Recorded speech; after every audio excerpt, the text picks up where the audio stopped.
Magandang hapon, narito ang update ukol sa maging lagay ng ating panahon.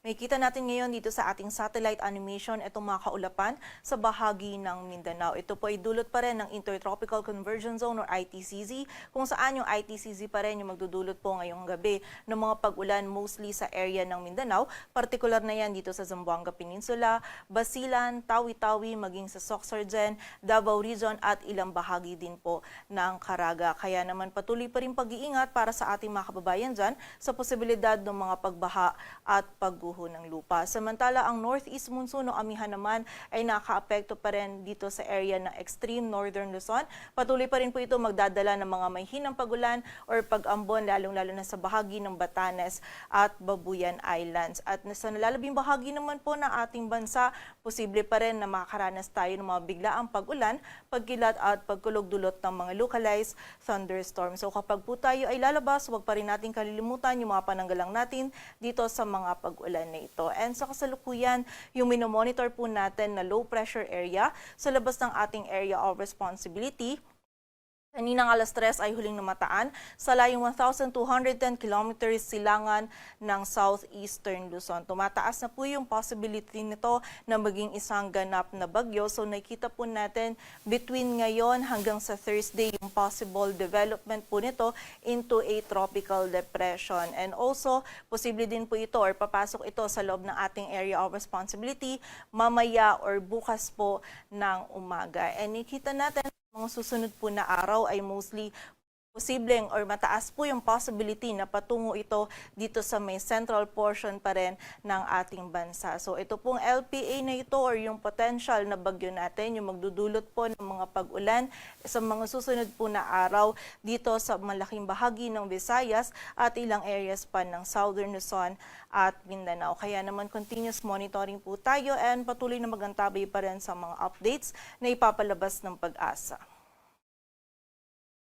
And bukod po dito sa LPA na minomonitor natin, yung dating si Bagyong Verbena ay huling namataan naman sa layong 425 kilometers northwest ng Pag-asa Island and wala pa rin po ito or wala na po itong epekto pa din sa anumang bahagi ng ating bansa.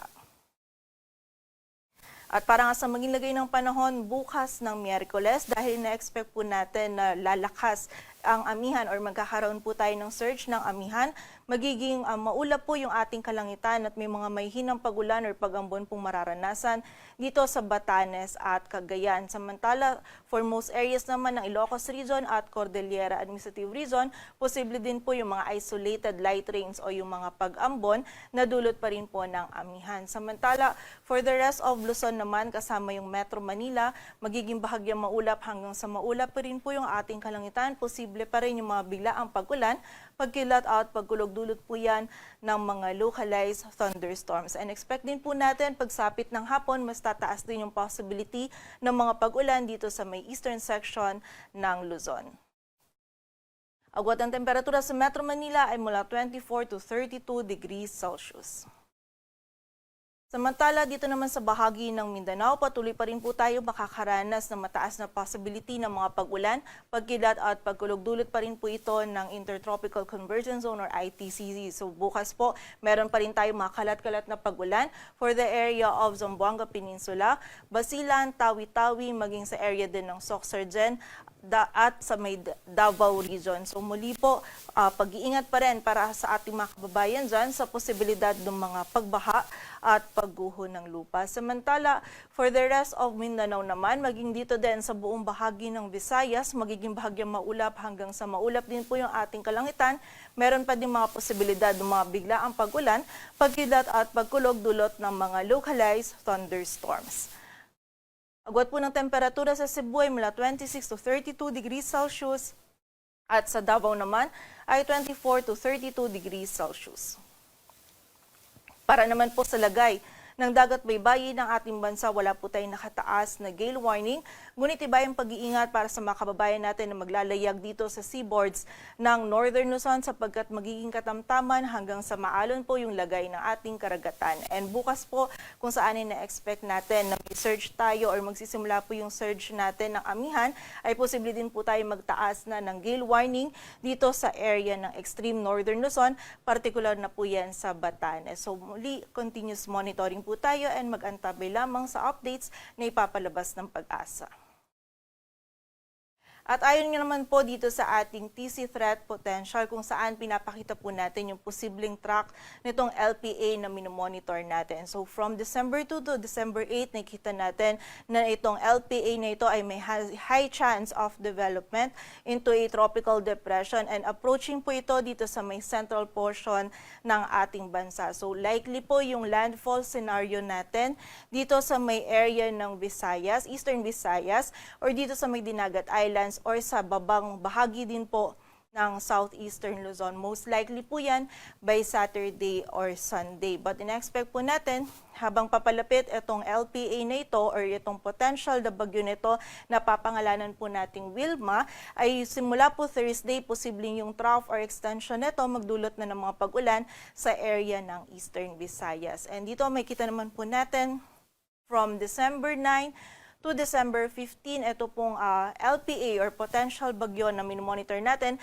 ay nandito na po sa may kanluran ng ating bansa. So mostly po, again, yung entry point niya is between dito sa may area ng Eastern Visayas or Caraga by Saturday or Sunday, and then tatawirin niya po muli itong central portion ng ating bansa patungo po dito sa banda sa may Northern Palawan. So expect po natin sa mga susunod na araw, most likely starting from Thursday, may mga scattered na mga pag-ulan na po tayong mararanasan sa Eastern Visayas, and then mas dadami pa po yung areas na maapektuhan ng mga pag-ulan by weekend, mostly sa area po ng Visayas yan at ilang bahagi pa ng Southern Luzon at Mindanao. So muli, continuous monitoring po tayo dahil posible pang magbago itong scenario natin, kaya naman mag-antabay pa rin sa mga updates na ipapalabas ng Pag-asa. At para naman po sa ating 3-day weather outlook ng mga key cities ng ating bansa, from Thursday to Saturday kung saan nakikita po natin na possible meron tayong surge ng amihan dito sa Metro Manila.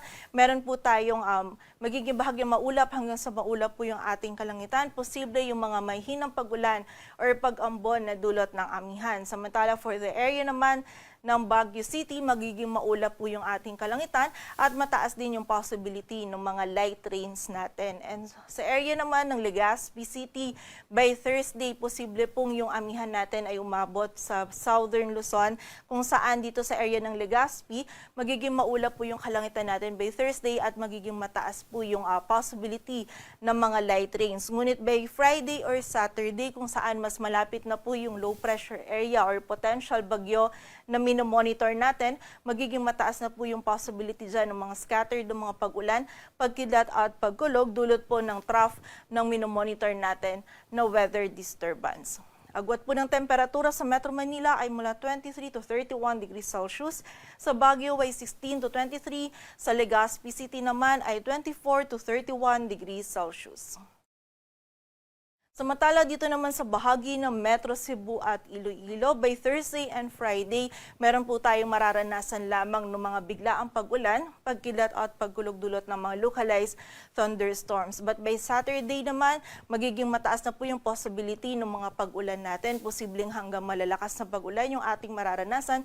Dulot po ito ng LPA or ng potential na bagyo na ating minomonitor. While for the area naman ng Tacloban City or yung buong bahagi po ng Eastern Visayas, from Thursday to Saturday ay maulan na po yung ating panahon na mararanasan dulot po ng weather disturbance na ating minomonitor. Agwat ng temperatura sa Metro Cebu ay mula 25 to 31 degrees Celsius. Sa Iloilo naman ay 24 to 31 at sa Tacloban City ay 24 to 31 degrees Celsius.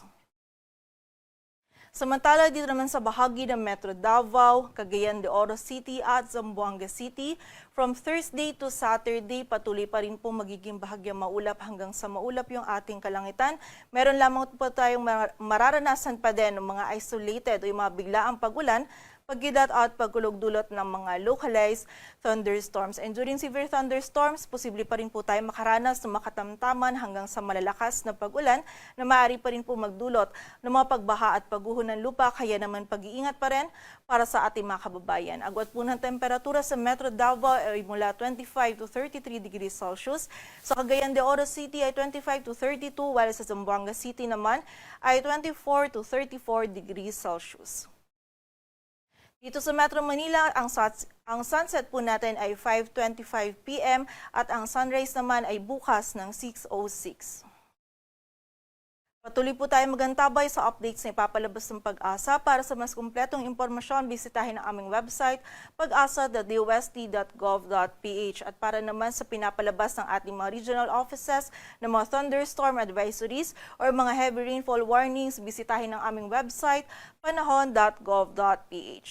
At yan po muna ang latest dito sa Weather Forecasting Center ng Pag-asa. Grace Castañeda, magandang hapon po.